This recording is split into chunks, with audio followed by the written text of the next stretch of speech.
Khatima Surai range के अंदर कटान को लेकर भुवन कापड़ी ने वन विभाग पर उठाए सवालिया निशान। खटीमा कांग्रेस विधायक भुवन कापड़ी ने आज प्रेस वार्ता कर वन विभाग की कार्यप्रणाली पर सवालिया निशान उठाए। वहीं उनके अनुसार खटीमा उप प्रभाग की सुरई रेंज में लॉट नंबर 50 में वन विभाग द्वारा पेड़ों की छपान में 24,294 सागौन के पेड़ों की छपान में लगभग 21,547 पेड़ों को अनफिट कर दिया, जो लगभग 89% पेड़ अनफिट कर दिए गए और 89% अनफिट है तो बिना विभागीय प्रक्रिया पूरी किए छपान और कटान क्यों कर दिया।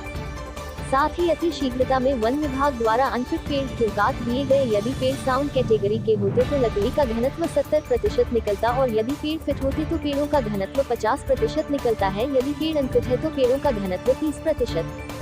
छपान से पहले ही पेड़ों का घनत्व कम क्यों कर दिया गया।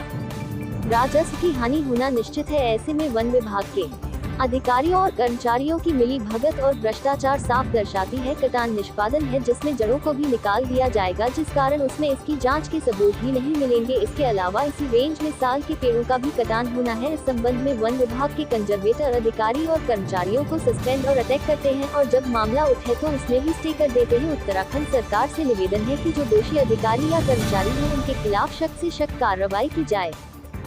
सुरई रेंज में छपान हुआ है और कटान हुआ है, जिसमें लॉट नंबर 50 ऑफ और 100-9 सागौन का है और इसके अलावा अन्य लाटे भी है। सागौन का मामला प्रकाश में आया है 2024-25। इसमें छपान हुआ और छपान में पेड़ों की संख्या थी 24,294, जिनमें से 21,547 पेड़ अनफिट कर दिए, मतलब कि 89% अनफिट हो गए पेड़। अगर पेड़ अनफिट थे, गोलाई नहीं बढ़ी, मोटाई नहीं बढ़ी, तो आप छपान में जल्दी जाती है। एक बात तो ये।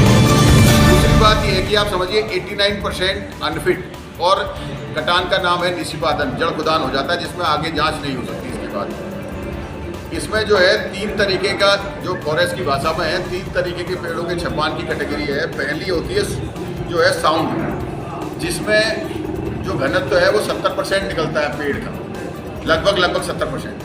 और दूसरा है फिट में निकलता है 50%। और तीसरा है अनफिट, उसमें लगभग 30%, लगभग में है, ये एग्जैक्ट नहीं है। तो पहले ही आप समझिए कि 89% पेड़ों को अनफिट कर दिया गया, तो मतलब वॉल्यूम घटकर 30% में आ गया, जो कि छपान में ही भ्रष्टाचार दिखता है। और बिना बीट के अधिकारियों को वन निगम के आदेश आए ही पेड़ आनन फानन में काटने शुरू कर दिए गए। और उसके बाद ये मामले की शिकायत हुई, जांच हुई, अखबार में छापा तो कहीं उसमें विराम लगा।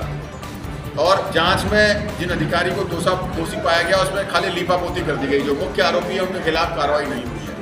तो हमारा ये मानना है कि जब खटीमा सालभोजी में जहाँ वर्षों से व्यापारी व्यापार कर रहे थे, 3 पीढ़ियों से 70 साल से, उनको वन सुरक्षा, वन भूमि की सुरक्षा के नाम पर हटा दिया गया, कहीं अन्यत्र विस्थापित भी नहीं किया गया। और आप जो है कि जो आपके कर्मचारी आपके विभाग को जो है नुकसान पहुंचा रहे हैं, उनके खिलाफ क्या कार्रवाई कर पा रहे हैं, इससे हम लोग संतुष्ट नहीं है। मेरा आप लोगों के माध्यम से सरकार से, माननीय मुख्यमंत्री से निवेदन है कि जो दोषी अधिकारी हैं उनके खिलाफ सख्त कार्रवाई।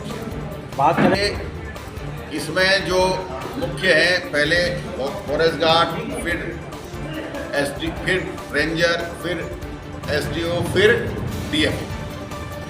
जो भी लाटें कटती हैं या लाटों का छपान होता है, उसमें जो जिस बीट का गार्ड है उसकी जिम्मेदारी उसकी है। रेंजर सारे पेड़ों को देखेगा, सारी बीटों को देखेगा, और एसडीओ को 20% में जाना होता है। ये फॉरेस्ट एक्ट में है, कंपलसरी है लगभग। ये मुझे एकदम एग्जैक्ट नहीं, लेकिन सब अधिकारियों की जिम्मेदारी है और डीएफओ की भी है। अगर उसके बावजूद इतने अधिकारियों की निगरानी जहाँ इनके नियमावली में लिखा गया, उसके बावजूद भी इतना बड़ा भ्रष्टाचार निकलता है, और उसके बाद कंजर्वेटर दोषी मानते हैं, अधिकारियों को सस्पेंड करते हैं, अटैच करते हैं, और जब मामला उठता है तो उसी दिन उसको स्टे कर देते हैं। यानी कहीं न कहीं राजनीतिक दबाव साफ साफ दिखाई दे रहा है। इसलिए मेरा ये मानना है कि इसमें अभी स्पष्ट जांच नहीं हुई है। मैं तो जांच से संतुष्ट नहीं हूँ। और विभाग अगर खुद ऊपर से नीचे तक के कर्मचारी बैठकर खुद ही फॉरेस्ट में चोरी करा रहे हैं सभी मिले हुए, तो मैं कुछ नहीं कह सकता। लेकिन अगर वो फॉरेस्ट के प्रति अपनी जिम्मेदारी रखते हैं और फॉरेस्ट को बचाना चाहते हैं, तो इसकी जांच होनी चाहिए, क्योंकि एक ऐसा इलाका है जो यहाँ से लेके असम तक ये जंगल जाता है। इसमें हमारे यहाँ पे अपना क्रोकोडाइल पार्क है, उसके बाद जो है टाइगर कॉरिडोर है यूपी का, ये सब पूरा जंगल मिलता है।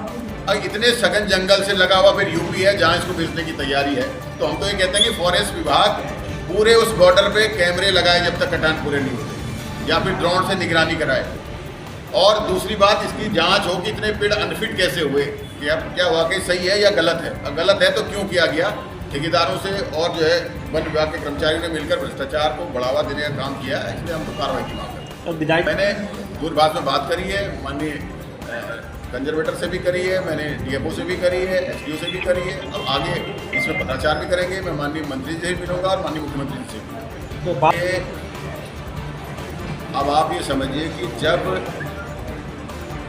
रक्षक ही भक्षक हैं, जिन्होंने जंगल की रक्षा करनी है वही सब जगह संलिप्तता है, तो कैसे हम न्याय की उम्मीद कर सकते हैं, कैसे हम जो है जांच को पूरा मान सकते हैं। हम तो तब मानेंगे जब जांच स्पष्ट होगी और दोषी के खिलाफ कार्रवाई। आगे प्रेस कर रहा हूँ, इसलिए मैं सब नेताओं से बात कर रहा हूँ, इसलिए इस मामले को उठा रहा हूँ। ये मेरी जिम्मेदारी है, इसका मैं निर्वहन कर। पकड़े गए हैं उनके खिलाफ भी हम कहेंगे, जो दोषी है उनको पकड़ा जाए, और जो और जगह पे जो आप बता रहे हैं वहाँ भी उनके लिए भी कहीं कार्रवाई करें। उसको भी जब हम पत्राचार करेंगे तो उसको भी इसमें संलग्न करें।